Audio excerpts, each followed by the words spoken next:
The United Arab Emirates says it will invest up to $70 billion in Canada's economy.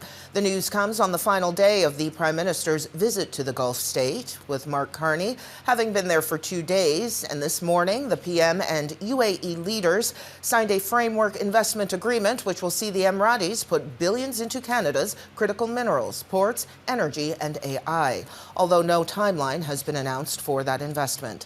Chief political correspondent David Akin is traveling with the Prime Minister and has more from Abu Dhabi. Ever since Mark Carney became Prime Minister 7 months ago, Canadian foreign policy has been almost exclusively trade policy.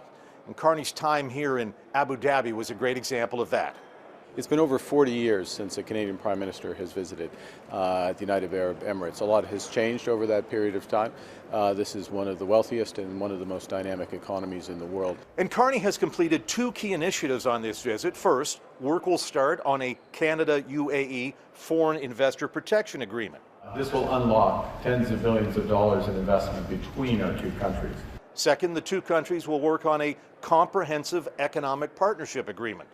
A landmark agreement that will cut tariffs, remove red tape, expand market access, lower costs for our exporters. A former UAE ambassador cheered the news. Well, the UAE is probably one of the top 20 foreign investors in Canada over the past few decades. And, frankly, they've been willing to do more. And it's the Canadian side that for the last 10 years hasn't made the UAE a priority. So it's very good to see the Prime Minister visit the UAE very early in his mandate.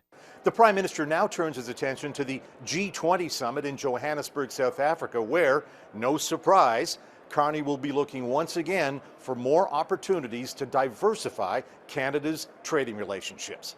David Akin, Global News, Abu Dhabi.